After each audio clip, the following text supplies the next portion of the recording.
কেন্দ্রীয় কর্ম পরিষদের অন্যতম সদস্য, এই অঞ্চলের বিশিষ্ট আলেমে দ্বীন মুহাদ্দিস আব্দুল খালেক।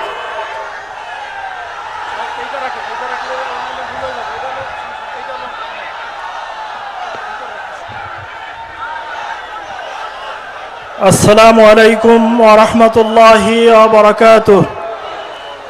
নাহমাদুহু ওয়া নুসাল্লি আলা রাসূলিহিল কারীম, আম্মা বাদ। আজকের এই 11 দলীয় ঐক্য আয়োজিত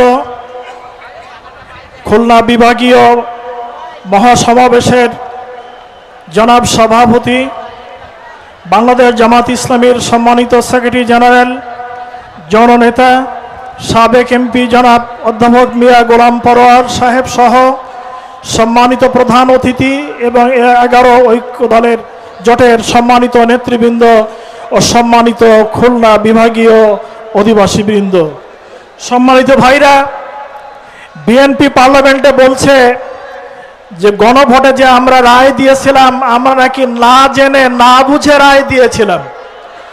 জনগণ বোঝে নাই, না জেনে না বুঝে সংবিধান সংস্কারের রায় দিয়েছে। আমি জিজ্ঞেস করতে চাই, 70% জনগণ সংবিধান সংস্কারের জন্য যে রায় দিয়েছে তার ভিতরে আপনারা কি না জেনে না বুঝে রায় দিয়েছিলেন? অতএব তারা বলতে চায় এদেশের জনগণ বোকা আর আমরা হলাম জ্ঞানী, জনগণ না জেনে না বুঝেই তারা রায় দিয়েছে।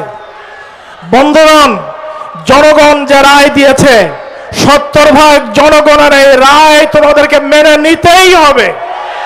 এই রায় মেনে না নিলে আগের যারা তাদের যে পরিণতি হয়েছে সেই একই পরিণতি ভোগ করতে হবে।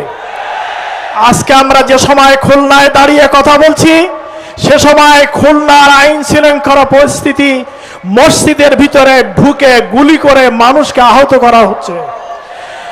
আজকে সারা দেশের রিপোর্ট হচ্ছে যে এই কদিনের ভিতরে গত 6 মাসে 118 জন কন্যা সন্তান বালিকাদেরকে ধর্ষণ করা হয়েছে।